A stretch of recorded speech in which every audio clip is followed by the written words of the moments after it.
Hey everybody, Hardware again. Today we're going to be looking at the customized lightsaber done at Savi's workshop. It's a hidden section in Galaxy's Edge, Star Wars Park, and Walt Disney World, and I believe Disneyland. It's right next to the Droid Workshop, though. It's not so hidden you'll never find it. Anyway, what you do here is you make your own lightsaber. In and of itself, that doesn't necessarily sound totally awesome, but the ambiance and how you do it, and the way it's done and the people there, it does make it an interesting time. There are videos out there for people to watch on the entire thing, from walking in the door to the people involved, the travelers, to building your lightsaber. I watched all of them because I wanted to find out what configuration I wanted my hilt to be done in. And it took away some of the cool factor of walking in and initially seeing things for the first time. It was still an amazing experience, but I would recommend that you don't watch those videos. But if you do, it's not going to take away from the actual doing it. It just takes away from seeing it for the first time. Anyway, getting into it, these are metal. They're called scrap. The travelers pick up these cool items from around the galaxy, scrap metal things that they talk about stormtroopers don't want, and they build stuff with them. That would be the R2 droid talking, sorry. Interesting thing about them is they come with blades. They pull out with a twist and a pull. That comes last. When you build your lightsaber, the interesting thing about the lightsaber itself is the breakdown. When you take the emitter piece off, again, metal, you take the pommel piece off. Now there's two different kinds of pommels, just maybe you can think about that before you actually go do it. You've got the plastic piece here, I don't know exactly what it's called, but it does slip into the belt keepers. It's kind of nice if you want to carry it just as a hilt, if you're doing cosplay or something like that. They also have ones that have the D-rings, so you can actually hang it. It's your preference. Then you have these two pieces. You have another two pieces of each. So there's two pommels and two blade emitters to choose from. Then you have two of these to choose from. Obviously, this is what I had picked myself. And you have two of the uppers.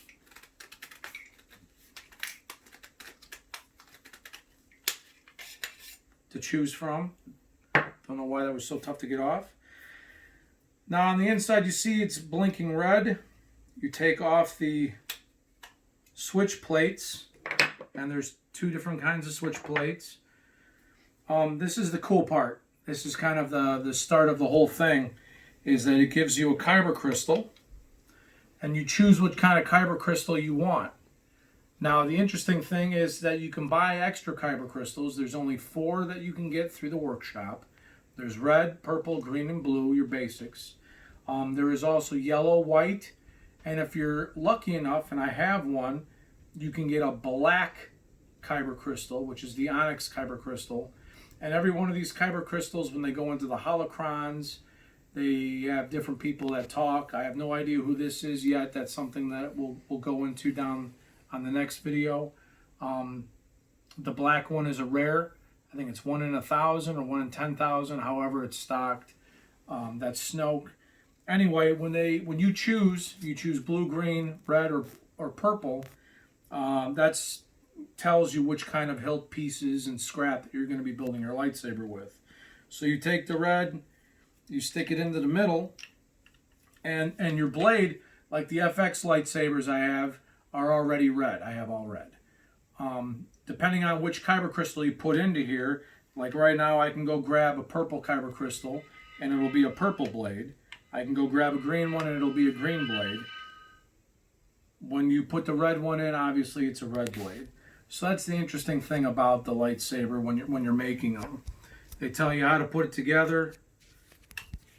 You got to line up your pieces and make sure that everything fits perfectly. When you click it, it makes that sparking sound. Depending on how you want to configure it, obviously will depend on what tops and what lowers you have. When you make your lightsaber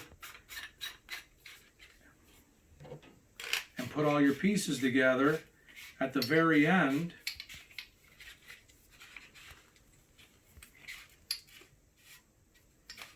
only thing about metal is threading metal sometimes can be a chore.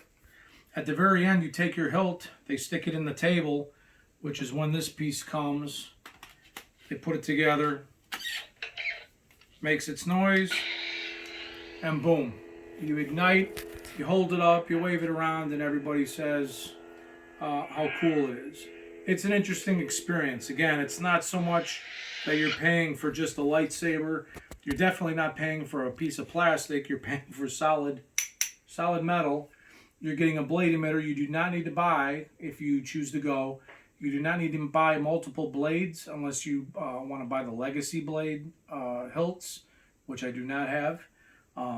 You can just buy one blade for your built lightsaber and buy the kyber crystals to go in the middle. And then the kyber crystals tell the emitter what color to use.